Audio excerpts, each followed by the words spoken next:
So hey guys, welcome to my YouTube channel YouTube study में आपका स्वागत है। आज हम लोग बायोलॉजी चैप्टर 1 जैव प्रक्रम, जिसका हम लोग विस्तार से पढ़ लें। अगर वो वीडियो आप नहीं देखे तो डिस्क्रिप्शन में लिंक दे देंगे, वो वीडियो जरूर देखिएगा, क्योंकि वहीं से हम लोग आज सारा अति लघुत्तरीय प्रश्न को हल करेंगे। तो हमारा फर्स्ट क्वेश्चन देखिए, जैव प्रक्रम किससे कहते हैं। तो हम लोग पढ़ ही रहे हैं जैव प्रक्रम क्या है, तो आइए फटाफट जानते हैं। जैव प्रक्रम लिख के डैश दीजिएगा, एग्जाम में भी आप उसी प्रकार लिखिएगा।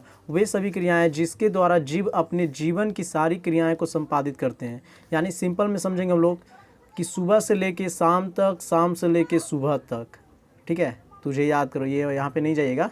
सुबह से लेके शाम तक, शाम से लेके सुबह तक, वो जितना भी क्रिया करता है वो उसे हम लोग क्या कहेंगे, जैव प्रक्रम। वे सभी क्रियाएँ जिसके द्वारा जीव अपने जीवन की सारी क्रियाएँ को संपादित करते हैं, उसे हम लोग जैव प्रक्रम कहते हैं। सेकेंड नंबर क्वेश्चन है, बहुकोशिकीय जीवों में ऑक्सीजन की आवश्यकता विसरण द्वारा क्यों नहीं पूरी हो पाती है। तो देखिए इसका बहुत ही सिंपल आंसर है, बहुकोशिकीय जीवों का शरीर एक अंग जटिल होते हैं तथा सारी कोशिकाएं सीधे पर्यावरण से संपर्क में रहती है। इसी कारण ऑक्सीजन की आपूर्ति विसरण द्वारा संभव नहीं है। यानी बहुकोशिकीय के जो जीव का शरीर होता है वो समझिए कि जिम किया हुआ रहता है, बहुत ही जटिल होता है। हम लोग जैसे जिम करते हैं तो क्या चीज़ हो जाता है, हार्ड हो जाता है। उसी प्रकार वो बहुत जटिल होता है, जिसके कारण ऑक्सीजन की आपूर्ति विसरण द्वारा संभव नहीं होता है। देखिए साइंस को समझिए, साइंस को रट्टा नहीं मारिए, ठीक है। जीवों में पोषण की प्रमुख दो विधियां कौन सी है। तो ये बहुत ही सिंपल है, स्वपोषी और परपोषी। स्वपोषी और परपोषी। आता है पोषण कितने प्रकार के, तो दो प्रकार के, स्वपोषी और परपोषी। परपोषी 3 प्रकार के होता है, जो आगे बताएंगे। अब यहीं पे 4 नंबर है कि हरे पौधे में किस प्रकार के पोषण पाया जाता है। तो आप लिख सकते हैं इसका स्वपोषी, ठीक है, यानी स्वपोषण। और सेकंड 5 नंबर है, जंतुओं में पोषण की कौन सी विधि पाई जाती है। तो ये जंतुओं हैं, तो यहाँ पे लिख सकते हैं परपोषण, ठीक है। एक हो गया स्वपोषण, एक परपोषण। 6 नंबर है, 3 प्रकार के परपोषण विधियों का नाम लिखे। आपको बताए थे कि पोषण 2 प्रकार के होता है, कौन कौन, स्वपोषण और परपोषण। लेकिन परपोषण 3 प्रकार के होते हैं। पहला मृतजीवी पोषण, दूसरा परजीवी पोषण, ये डॉट डॉट है यानी पोषण लिख लीजिएगा, प्राणी सम, ठीक है, पोषण। 7 नंबर है, संपूर्ण प्रकाश संश्लेषण की प्रक्रिया का रासायनिक समीकरण दे। यानी जो प्रकाश संश्लेषण क्रिया होता है उसका रासायनिक समीकरण चाहिए। तो लीजिए फटाफट आपके सामने है, पेश कर दिए। आप जो मांगिएगा वो देंगे हम। तो देखिए यहाँ पे कार्बन डाइऑक्साइड है और ये जल है। अब क्रिया करता है किसके फलस्वरूप, क्लोरोफिल एवं सूर्य प्रकाश की उपस्थिति में, ठीक है। तो क्या बना लेता है, यहाँ पे देखिए C6H12O6, आपको पता होगा O2H2 का निर्माण कर लेता है। ये हमारा हो गया सूर्य रासायनिक अभिक्रिया, यानी किसका, तो प्रकाश संश्लेषण का। यानी प्रकाश संश्लेषण क्रिया करता है तो ग्लूकोज का भी निर्माण करता है, प्लस में जल एवं ऑक्सीजन गैस। 8 नंबर देखेंगे हम लोग, प्रकाश संश्लेषण की प्रक्रिया में उपोत्पाद के रूप में क्या बनता है। तो अभी आपको हम बताए थे ऑक्सीजन, ठीक है, ओ से ऑक्सीजन लिख लीजिएगा आप, इसका राइट आंसर ऑक्सीजन। 9 नंबर देखिए, प्रकाश संश्लेषण की प्रक्रिया हरित लवक या क्लोरोप्लास्ट में ही क्यों होती है। तो इसका कारण है क्योंकि क्लोरोप्लास्ट में क्लोरोफिल वर्णक पाए जाते हैं। क्योंकि क्लोरोप्लास्ट में क्लोरोफिल वर्णक पाए जाते हैं। ऑब्जेक्टिव भी आता है क्लोरोप्लास्ट में क्या पाया जाता है, तो क्लोरोफिल। 10 नंबर देखेंगे, प्रकाश संश्लेषण प्रक्रिया के लिए किन किन पदार्थों की आवश्यकता होती है। जब प्रकाश संश्लेषण क्रिया होगा तो कौन कौन से पदार्थ की जरूरी होती है। यानी इसका राइट आंसर हो जाएगा क्लोरोफिल, कार्बन डाइऑक्साइड, जल, सूर्य का प्रकाश, ठीक है। आप ऑप्शन में वहाँ पे आता है ये क्वेश्चन, उनमें रहेगा इनमें सभी, क्लोरोफिल, कार्बन डाइऑक्साइड, जल, सूर्य का प्रकाश, इनमें सभी। तो आप उनमें लगाइएगा इनमें सभी। 11 नंबर, प्रकाश संश्लेषण प्रक्रिया के लिए पौधे CO2 कहाँ से स्रावित होता है। CO2 का मतलब कार्बन डाइऑक्साइड, कहाँ से स्रावित होता है। तो देखिए प्रकाश संश्लेषण प्रक्रिया में पौधों को CO2 वायुमंडल में पत्तियों के भीतर कोशिकाओं के विसरण द्वारा पहुँचते हैं। इसी से क्या प्राप्त होता है, कार्बन डाइऑक्साइड। 12 नंबर देखिए, कवक एवं जीवाणु में प्रकाश संश्लेषण की प्रक्रिया क्यों नहीं होती है। क्योंकि ये सूक्ष्म जीव है, सूक्ष्म मतलब छोटा, जो घुलित पदार्थों के रूप में भोजन अवशोषित करता है। और कवक में आता है, कवक में कौन जीव होता है, तो मृतजीवी, परपोषण। 13 नंबर, पोषण के दृष्टिकोण से अमीबा तथा पैरामीशियम किस प्रकार के जंतु हैं, आपको बताना है। तो ये हो गया हमारा परजीवी, परजीवी पोषण। फटाफट लिखते चलिए। 14 देखिए, मनुष्य के आहार नाल के कौन कौन से मुख्य भागों में बांटा होता है, यानी मनुष्य के जो आहार नाल होता है उसको कौन कौन से भाग में बांटा होता है।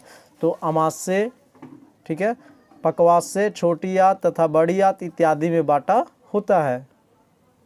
15 नंबर देखेंगे, ग्रास नली में स्थित दो छिद्रों का नाम बताएं, यानी ग्रसनी में तो इसका दो गो निगल द्वार और कंठ द्वार। 16 नंबर देखिए, मनुष्य में पाचन आहार नाल के किस भाग से शुरू होता है। मनुष्य में पाचन आहार नाल के किस भाग से शुरू होता है, तो ये इसका राइट आंसर होगा मुख गुहा, यानी हम लोग मुंह से, ठीक है, भोजन खाते हैं पाचन शुरू हो जाता है, क्योंकि हमारे लार यहीं से लगना शुरू हो जाता है। देखिए 17 नंबर, मनुष्य के आहार नाल के किस भाग में पचे हुए भोजन का अवशोषण होता है, आपको बताना है। तो छोटी आंत में, छोटी आंत। 18 नंबर देखिए, क्लोरोफिल वर्णक कहाँ पाया जाता है, अभी बताए थे आपको हम, क्लोरोप्लास्ट में, क्लोरोप्लास्ट लिख लीजिएगा, क्लोरोप्लास्ट। 19 नंबर देखिए, प्रकाश संश्लेषण प्रक्रम द्वारा पौधे क्या निर्माण करता है। तो प्रकाश संश्लेषण क्रिया के द्वारा क्या निर्माण करता है, भोजन, ग्लूकोज, ठीक है, भोजन। 20 नंबर, मृत जीवी को क्या कहा जाता है, आपको बताना है। तो मृत जीवी को अपघटक कहा जाता है, अपघटक, क्योंकि ये अपघटक से ही अपना भोजन प्राप्त करता है। 21 नंबर देखेंगे हम लोग, जिस जीव के शरीर से परजीवी अपना भोजन प्राप्त करते हैं वे क्या कहलाते हैं। तो उसे हम लोग पोषी कहते हैं, पोषी। 22 नंबर देखिए, गोबर छत्ता में किस प्रकार की पोषण होती है। तो गोबर छत्ता में मृत जीवी होती है, मृत जीवी, मृत जीवी। अगर आपको वीडियो अच्छा लग रहा है तो चैनल को सब्सक्राइब जरूर कीजिए, दोस्तों के पास शेयर करें, क्योंकि आपका सपोर्ट जब आप करते हैं तो बहुत ही अच्छा लगता है और वीडियो बहुत जल्द बनाते हैं। देखिए 23 नंबर, पत्तियों का कौन सा अंग CO2 युक्त वायु का प्रवेश द्वार है, आपको बताना है। तो इसका राइट आंसर हो जाएगा क्लोरोफिल अथवा हरित लवक, लिख देते हैं, क्लोरोफिल अथवा हरित लवक, हरित लवक, ठीक है। 24 नंबर देखिए, पोषण के दृष्टि से जंतुओं को क्या कहते हैं। तो जंतुओं को हम लोग क्या कहते हैं, स्वपोषी या परपोषी। इसको आप लिख सकते हैं स्वपोषी या परपोषी, ठीक है। 25 नंबर देखिए, अमीबा में भोजन का पाचन कहाँ होता है, आपको बताना है। अमीबा में भोजन का पाचन कहाँ होता है। तो इसका पाचन होता है रसधानी में। क्या सुने आप, राजधानी में नहीं, बिहार की राजधानी कहाँ है आपको पता होगा, लेकिन यहाँ रसधानी में, यानी अमीबा के पाचन कहाँ होता है, रसधानी में। आगे देखिए हम लोग 26 नंबर, मनुष्य में पाचन के लिए विशेष अंग को क्या कहते हैं। तो आहार नाल, इसका आंसर हो जाएगा आहार नाल, ठीक है। आगे देखिए 27 नंबर, मनुष्य के जीभ के ऊपर सतह पर पाए जाने वाली संरचना को क्या कहते हैं। ये बहुत ही इजी प्रश्न है। स्वाद कलियाँ, स्वाद कलियाँ, जिससे हमें पता चलता है कि आम मीठा है कि खट्टा है। 28 नंबर देखिए, मुख गुहा से भोजन कहाँ पहुँचता है, यानी हम मुंह में लेते हैं उसके बाद कहाँ जाता है। तो ग्रास नली में, ग्रास नली में। 29 नंबर देखिए, ग्रास नली के दीवार में तरंग की तरह होने वाली सिकुड़ने एवं फैलने को क्या कहते हैं। तो इसको आपको हम बताए थे, कर्माकुंचल। इसका देखिए सिंपल परिभाषा, कर्माकुंचल क्या है, ऐसे भी आता है 2 नंबर में, तो आप यहाँ से जरूर याद करिएगा कि ग्रास नली के दीवार में सिकुड़ने और फैलने की क्रिया को कर्माकुंचल कहते हैं। ग्रास नली के दीवार में सिकुड़ने और फैलने की क्रिया को कर्माकुंचल कहते हैं। 30 नंबर देखेंगे, भोजन में मौजूद प्रोटीन को पेप्टोन में कौन सा एंजाइम परिवर्तित करता है। तो पेप्सिन, ये क्वेश्चन आया हुआ है, पेप्सिन। और 31 नंबर, आहार नाल के सबसे लंबे भाग को क्या कहते हैं। तो आहार नाल के सबसे लंबे भाग होता है छोटी आंत, छोटी आंत। और 32 नंबर क्वेश्चन देखिए, शरीर के सबसे बड़ी ग्रंथि क्या कहलाती है। ये मोस्ट वीवीआई क्वेश्चन है क्योंकि बिहार बोर्ड न जाने कई बार पूछ गया है। ठीक है, ये घुमक्कड़ प्रकृति का क्वेश्चन है मेरे प्यारे बच्चों, ये हमेशा घूमते रहता है। तो इसका राइट आंसर हो जाएगा यकृत या लीवर, दोनों एक ही को तो बोलते हैं हम लोग। पाचन की क्रिया कहाँ पूर्ण होती है, तो बताइए पाचन की क्रिया कहाँ पूर्ण होती है, छोटी आंत में। यानी पाचन की क्रिया कहाँ पूर्ण होती है, हमारा छोटी आंत में।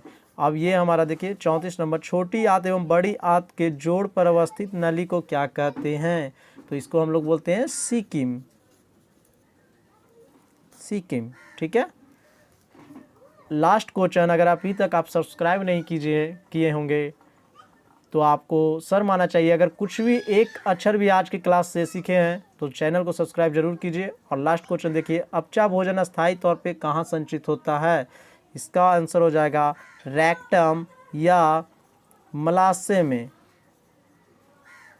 क्योंकि आप सब्सक्राइब करते हैं तो बहुत जल्दी लघु उत्तरीय प्रश्न अपलोड करने वाले हैं, तो आपके पास नोटिफिकेशन फटक से पहुंचेगा और आप देखिएगा, यहाँ से क्लास कीजिएगा तो आप बोर्ड में जाइएगा, वहाँ पे बहुत ही फोड़ दीजिएगा सभी को, यानी क्वेश्चन को। ठीक है, तो इसी के साथ वीडियो खत्म करते हैं। अगर अभी तक आप लाइक शेयर सब्सक्राइब नहीं किए तो ज़रूर करिए। जय हिंद, जय भारत।